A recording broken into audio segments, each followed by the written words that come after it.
Entonces era como simplemente, o sea, dentro de la transparencia, tener la energía de poder buscar muchos sueños. Ella era una soñadora completa, completamente, de algo que hacer, cosas transparentes, como que dieran muchos frutos a tantos los que los puedan obtener.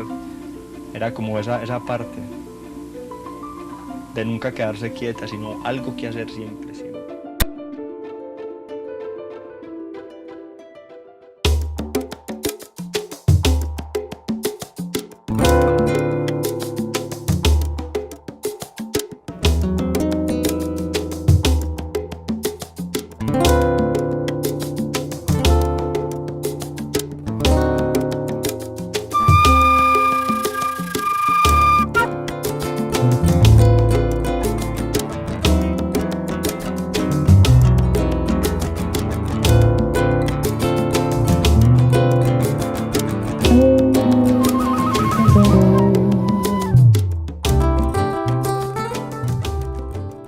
En 1973 se va programando lo que es la inauguración del barrio 12 de octubre, ¿sí? Que ya, pues obviamente desde el año 1971, 72, ya estaba aquí el Instituto de Crédito Territorial construyendo todas las vías, porque lo primero que construyeron fue las carreteras, luego las escuelas,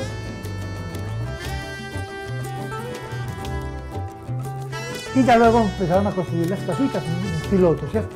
Entonces ya en 1973, que ya estaba poblado el barrio, ya empezó a poblarse, porque ellos iban construyendo y ocupando.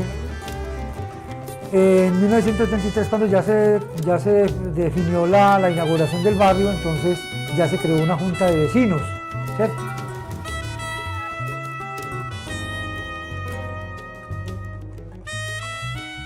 En eso empezamos y organizamos ese mismo año. Arrancamos con un grupo de muchachos scout, un grupo de muchachos guías cívicos de aquí del barrio, y nos juntamos todos con la acción comunal y organizamos las primeras fiestas del barrio. Ya después, con el tiempo, ve que la fiesta se fue organizando ya pues una semana, 2 semanas, ya que cóctel de integración, que la serenata al barrio, que los tablados populares, bueno, todo eso ya fueron naciendo poco a poco, ya con otros presidentes de acción comunal. Aquí lo que estamos celebrando es la fundación de nuestro barrio, ¿sí? Y el renacimiento de la integración comunitaria, o sea, de nosotros como protagonistas del desarrollo de nuestro barrio. Y eso es lo que nosotros celebramos, y afortunadamente desde esa época fuimos conscientes de eso. Y ahí es desde el momento en que nace lo que es la connotación de la palabra cultura, ¿sí? Porque es que no era solamente la parte artística o la parte de circo, de teatro, de comparsas, de chirimías, no, también habían otras connotaciones, que era la integración. Con esa, había utilizar, con la terquedad de nosotros, ¿sí? Que a pesar de lo que pasara, ahí estaban las fiestas, ¿sí? Y es más, aquí la violencia, yo no voy a hablar de los violentos, aquí la violencia hace un alto en el camino esa semana de fiesta.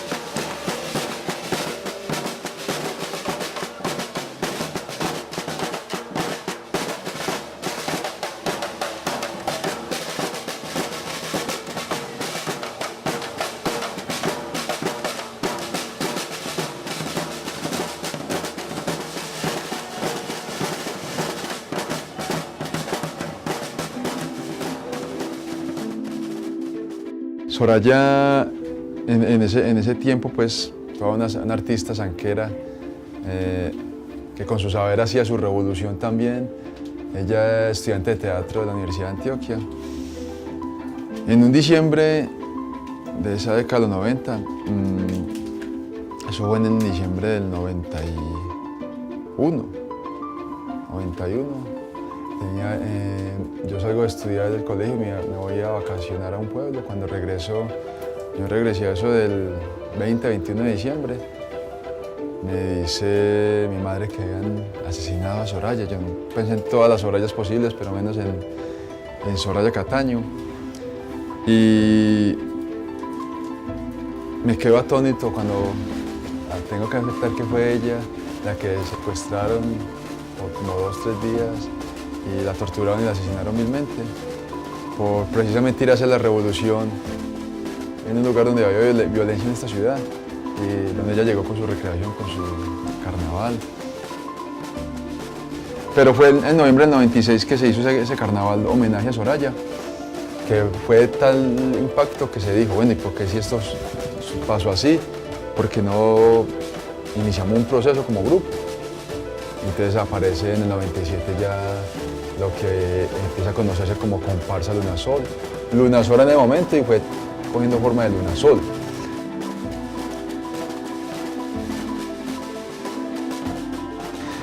Pero las cosas que ya más tuve que empezar a enfrentar fue que ya el ensayo nuestro era aquí en el sector La Torre, en el Parque de La Torre, donde a las 7 de la noche era principalmente habitado por el grupo de jóvenes que se hacían ayer para consumir sus vicios o para hacer sus cosas malas, ¿cierto? Entonces para mí era muy tenso reunir mi gente en ese espacio a las 7 de la noche, en un lugar que era como algo oscuro, como algo frío, como algo peligroso.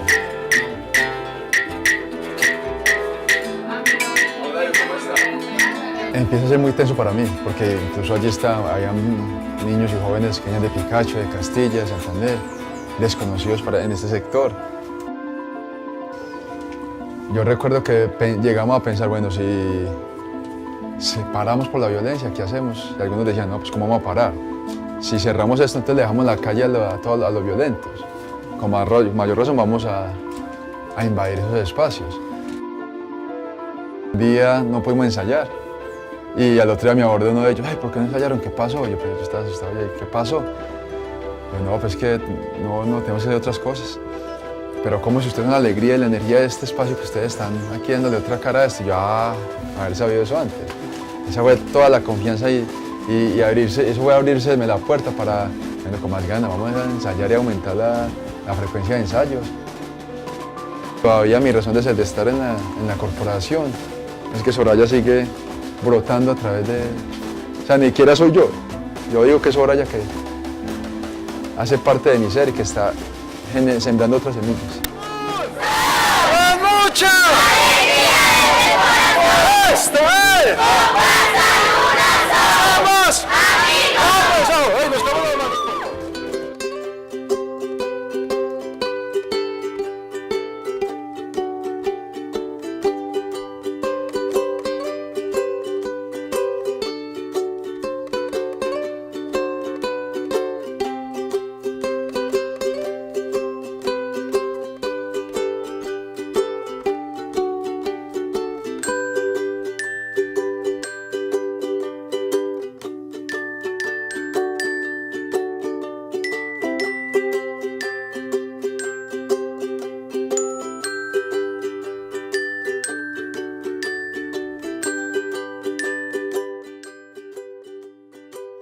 El proceso de la Mesa de la Cultura del barrio Santander empieza específicamente en el año 2000.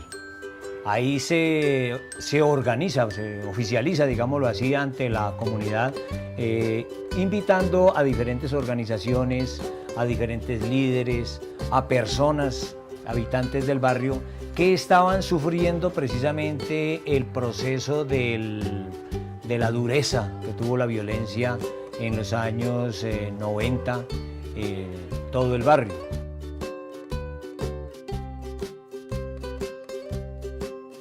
Entonces la Mesa de la Cultura arranca creyéndole principalmente al arte como una herramienta de culturización de la gente del sector.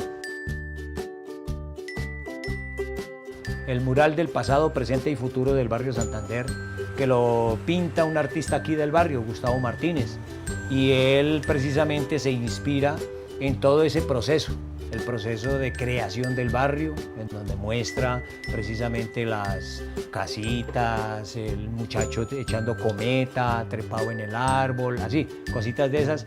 Luego pasa a un momento de presente. Si yo quiero que el arte transforme las circunstancias culturales, debo hacer algo en especial, y es empezar a poner alternativas. O sea, en cierta forma, enseñarle a otros qué es lo que yo hago para que ellos también puedan generar sus propias ideas a partir de sus creaciones.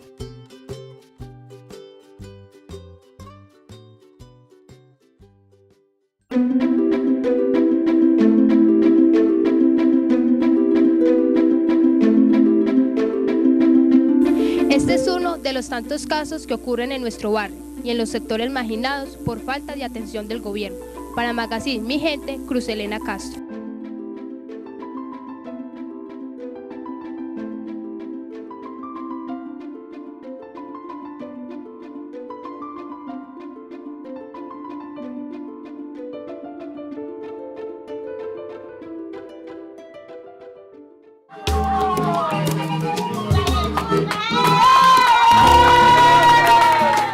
Llegué acá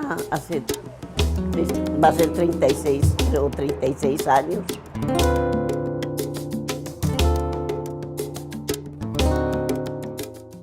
Y cada 8 días hacíamos convite los domingos, formando las calles. Porque eso no tenía, primero botando barranca, ni haciendo socavones para el alcantarillado, poner el acueducto.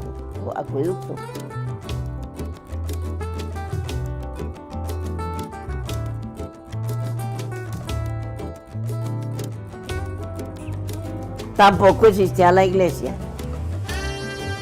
Nosotros hacíamos los convites los domingos, pero los sábados también. Y la iglesia, el padre Alonso Hernández construyendo la iglesia.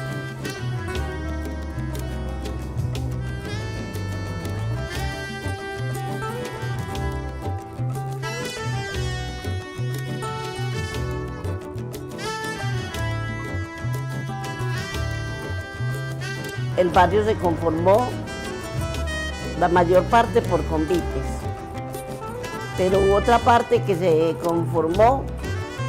Existió, yo les dije, una cooperativa, se llamaba Cooperativa El Mirador del 12, porque en esa cooperativa primero fue de pura construcción, le fiaban los adobes a las personas y los materiales para hacer sus casitas. La Junta de Acción Comunal comenzó en el 82. De las asesorías de los profesores que eran nombrados, que nos pagaba Fundación Social, era que todo lo hacíamos entre todos. Por ejemplo, nos prepararon, nos llevan a talleres los domingos. El logro de lo social fue que nos unimos y trabajamos.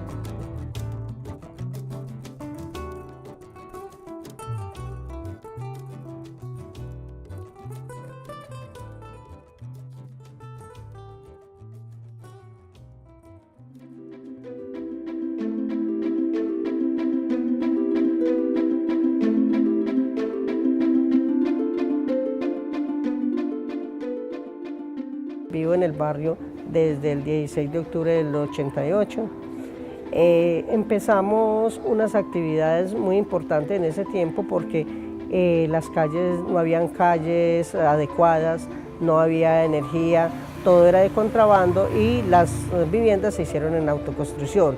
Lo mismo hacíamos los alcantarillados con estas actividades.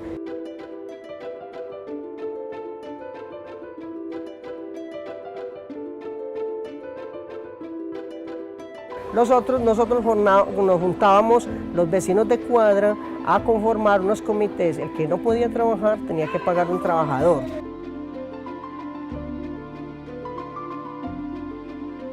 Vinieron muchas organizaciones en ese tiempo también a apoyar, porque también en ese tiempo estaba la Fundación Social, estuvo Visión Mundial, entonces eso se trabajaba también con los niños y los jóvenes. Entonces ya en ese tiempo empezó el conflicto también con estos dos grupos del Cuadradero que llamaban la Banda de Fran y el Triunfo que llamaban los milicianos. Eso ya se empezó entonces ahí las confrontaciones, pero que se siguió trabajando con estos jóvenes y los niños para sacarlos de este conflicto.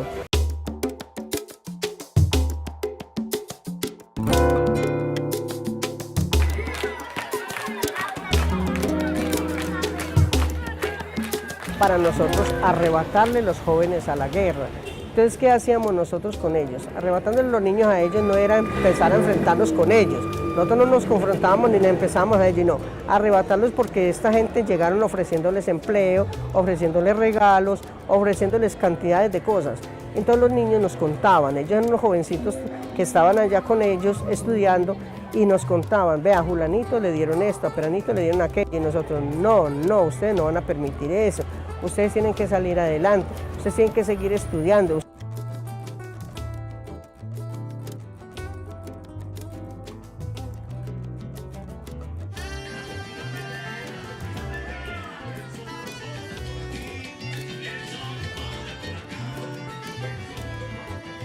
Ustedes no pueden llenar esa hoja de vida, porque ustedes llevan esa hoja de vida allá y ustedes quedan marcados para siempre. Entonces eso fue muy bonito ese trabajo porque fueron 24 niños, me parece que jóvenes, que les logramos arrebatar a ellos y no se los dejamos llevar a ellos.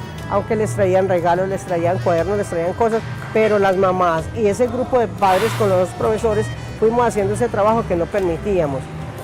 Ahí empezamos ya todo ese otro fortalecimiento con los jóvenes para que estuvieran en otros espacios, en cultura, que estuvieran en estas otras actividades con la corporación, que hacían estos procesos con jóvenes, para evitar de que ellos se nos fueran en el tiempo libre, se nos fueran para estas otras partes donde nosotros no queríamos que estuvieran.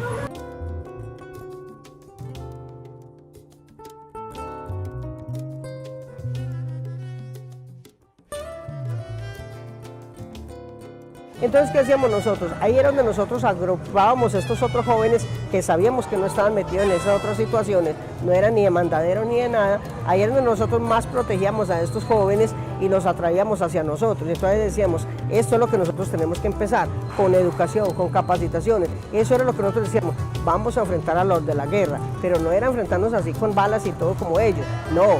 Yo le decía a la profe, es que nosotros tenemos que ganarle a estos pelados.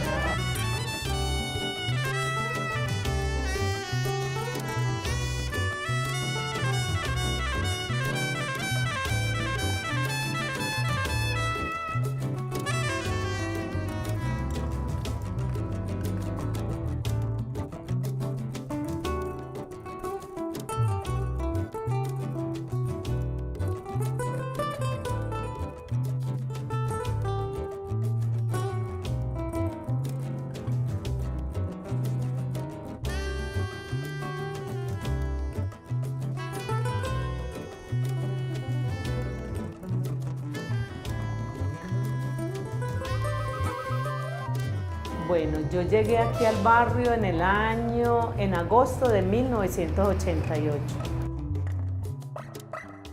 Bueno, las organizaciones comunitarias y sociales, como la Junta de Acción Comunal, grupos juveniles, grupo de madres, somos resistentes a estos conflictos. Es como trabajar articuladamente, apoyándonos los unos a los otros, compartiendo nuestros saberes, de una organización tiene un perfil, nosotros, entonces yo digo el compartir.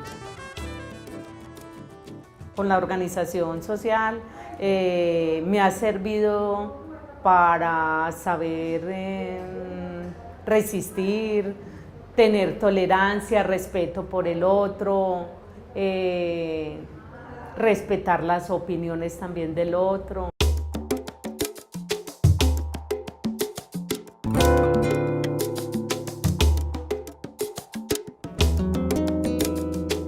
Yo me sueño mi barrio a futuro, pues todos trabajando articuladamente, menos dificultades o menos problemáticas, no sé cómo, menos conflictos y a futuro pues seguir en mi Junta de Acción Comunal.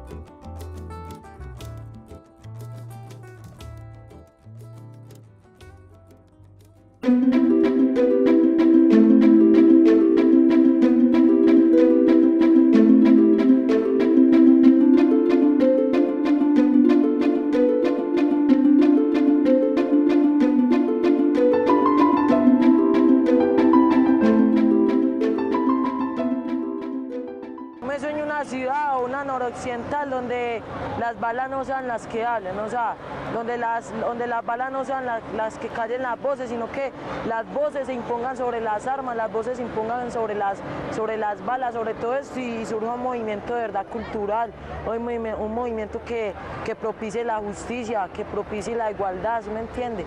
Porque así habrá una sociedad pacífica, una sociedad como todos la soñamos.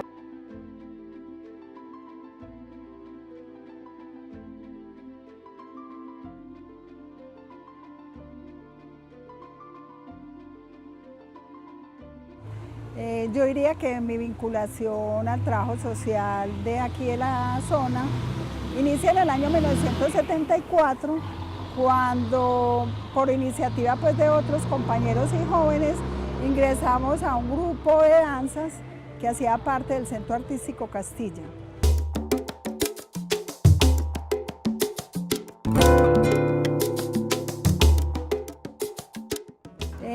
Nosotros teníamos como Centro Artístico Castilla un énfasis en el trabajo del arte al servicio de la comunidad.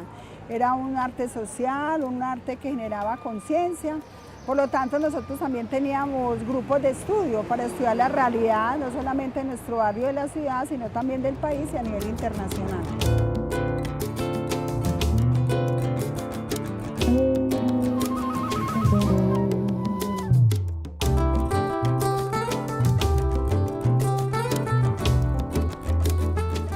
Ya en el año 1977 yo tengo la oportunidad de vincularme como secretaria al Liceo La Esperanza, que funcionaba desde el año 72, ahí contiguo a la parroquia del Santo Evangelio. Este colegio fue una iniciativa de los padres belgas que en ese entonces estaban allí dirigiendo la parroquia, y ellos tenían un trabajo social muy articulado a la comunidad.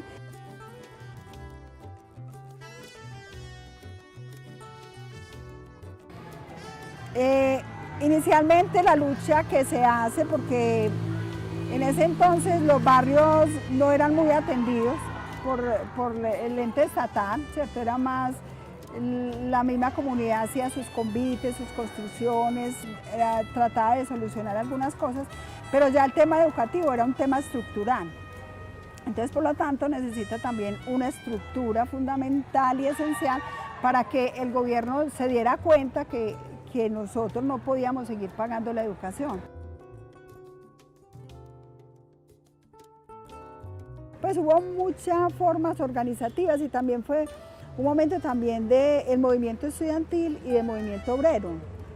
Entonces, por ejemplo, nosotros apoyamos mucho la lucha obrera, entonces cuando eso, las huelgas, entonces los obreros salían a huelga, hacían las carpas Y por ejemplo, desde el Centro Artístico Castilla, nosotros por ejemplo íbamos a hacer presentaciones a las carpas de los obreros, a apoyarlos. Y ahí nos articulamos también con los comités pro oficialización. Entonces, ¿qué hacíamos? Por ejemplo, nosotros íbamos en las cuadras una operación canasta. ¿Y qué era esa operación canasta? Ir de cuadra en cuadra, difundiendo la problemática educativa, difundiendo la problemática de los obreros y recogiendo mercado para que ellos estuvieran en las carpas y pudieran hacer la alimentación y ayudarles a sostener pues el tiempo que estuvieran en huelga. Entonces, es decir, fue unos momentos de mucha lucha, no solamente acá, sino a nivel también de ciudad y de país, y logramos articular muchas cosas, pues fue una época como muy bonita. Como un momento de solidaridad para nosotros salir adelante, ¿cierto? Sabíamos que, bueno, apenas estábamos trabajando la conciencia de que el Estado tenía una responsabilidad con nosotros, ¿cierto? Pero realmente eso inicialmente ni siquiera se pensaba, sino que estaba la sobrevivencia también como en comunidad. Pero fue a medida que nos fuimos organizando que fuimos conociendo también como los derechos y ya en la zona, por ejemplo, noroccidental, generamos muchos hechos que era tener el derecho a la ciudad.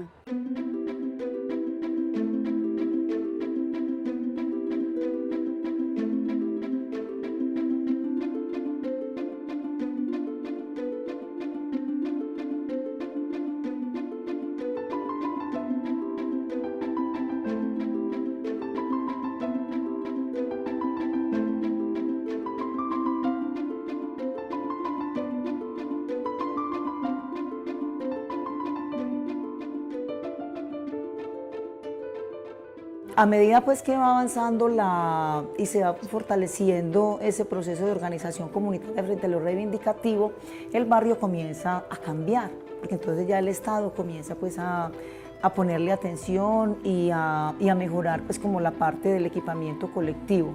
Entonces ya se llega al momento en el que surge la propuesta del el Comité Pro Centro de Barrio. Entonces digo, bueno, entonces lo que sigue es esos procesos de integración comunitaria y así nació el Comité Pro Centro. Eso fue en los años 90 más o menos. Y este Comité Pro Centro tenía un objetivo claro y era recuperar el centro del barrio. Aquí está la cancha La Maracana y todo ese sector aquí donde estamos grabando y todo ese sector para arriba eran unas zonas verdes llenas de basura. Entonces la propuesta de nosotros era recuperar eso y construir espacios para el encuentro comunitario.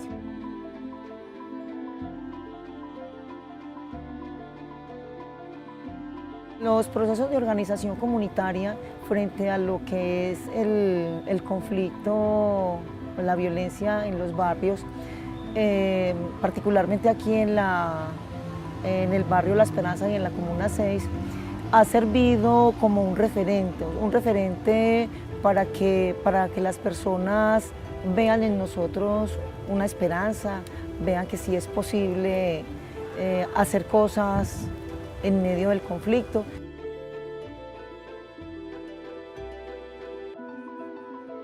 En ese sentido yo pienso que la organización comunitaria y el trabajo comunitario le hace el juego contrario a toda esta situación de violencia.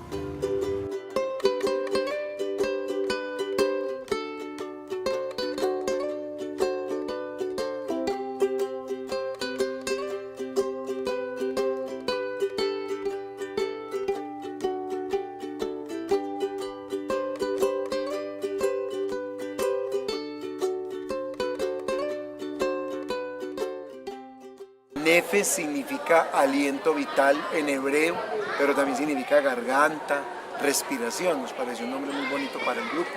Fue un proceso que duró más de 20 años en la zona, creciendo, progresando, creciendo no solo pues en la parte personal y cultural, sino también en la parte de organización social, acá en la zona noroccidental.